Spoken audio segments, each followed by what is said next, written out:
শ্রমিকদের নেতা সব মালিকদের পালচাটা গোলাম হয়ে গেছে, কেউই শ্রমিকের পক্ষে কথা বলে না।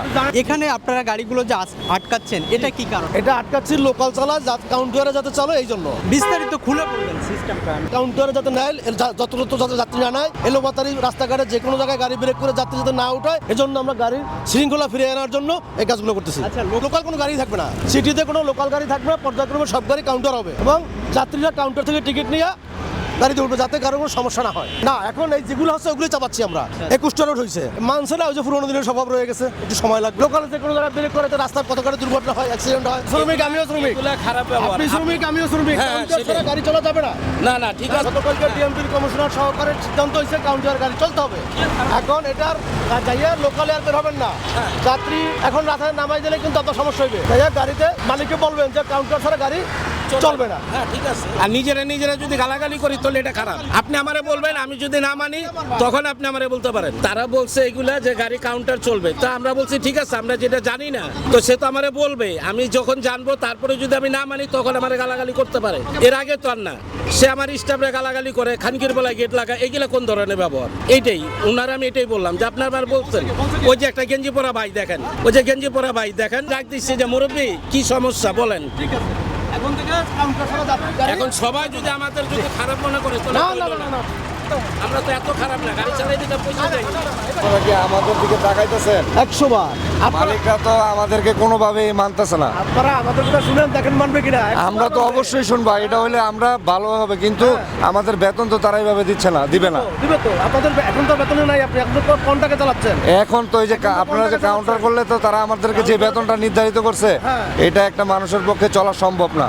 একটা গাড়ি 2টা ড্রাইভারে চালাইতে হয়। হ্যাঁ, আপনার একদিনে প্রায় 18 ঘন্টা ডিউটি করতে হয়, তাই 2টা ড্রাইভারে একটা গাড়ি চালাইতে হয় 2 দিন পর পর বা 1 দিন পর পর। তারা বেতন ধরছে 1200, খাওয়া দাওয়া নিজের মধ্যে। তাইলে আমরা এই একটা ড্রাইভারের সারাদিনে না হলেও 500 টাকা খরচ আছে, 500 টাকা খায়া 600-700 টাকা বাসায় নিয়ে এরপর আপনার মনে করেন 15 দিন ডিউটি করে আমরা কিভাবে চলবো, এটা আপনারা একটু মানবিক দৃষ্টিতে দেখেন। আমরাও তো মানুষ। আপনারা আপনাদের শ্রমিকদের নেতাদের সাথে যোগাযোগ করবেন, আমাদের ইউনিয়নে যোগাযোগ করবেন, যোগাযোগ করলে অন্য দেবে। আছে কে বলছে না, কে বলছে না? শ্রমিকদের নেতা সব মালিকদের পালচাটা গোলাম হয়ে গেছে। শ্রমিক নেতা সব মালিকের পালচাটা গোলাম, কেউই শ্রমিকের পক্ষে কথা বলে না। জানেন না তো, তাহলে 1200 টাকা বেতন এটা হয় আপনার মানবিক বিবেক থেকে? আপনি কি জানেন যে আপনাদের নেতা আছে কিনা? আমাদের কোনো নেতাই নেই, আমাদের নেতা তো আমাদের কাছে আসবে। আমাদের আমি আপনার নেতা, আপনি তাহলে গাড়ি কোথায়? চালাবেন কেমনে? এই আজকেই দেখলাম দেখেন, আপনাকে দেখলেন, আপনি ইউনিয়নে যান, আমাদের বেতনটা আপনি আপনারা ঠিকভাবে কইরেন। ইউনিয়নে গেছেন কোনোদিন? ইউনিয়নে গেছেন কোনোদিন? ডাকলে অবশ্যই যাবো, কেন যাবো না? আমরা আপনাদের ইউনিয়ন তো আপনাদের সম্পদ, ইউনিয়ন আপনাদের না, আপনারা যাবেন। সব বাটপাড়ি করতেছে, 20 টাকা করে ভাড়া বেশি, তারপরে আবার নিচ দিয়ে নিয়ে যাইতেছে, আবার লোকাল নিতেছে। এটা কেমন কথা? কি অসুবিধায় পড়ছেন আপনারা এই টিকিটিং টিকিট সিস্টেমের অসুবিধা হচ্ছে, আমাদের টিকিট বেশি নিচ্ছে এবং নিচ দিয়ে নিয়ে যেতেছে, এলিভেটেড দিয়ে নিচ্ছে না।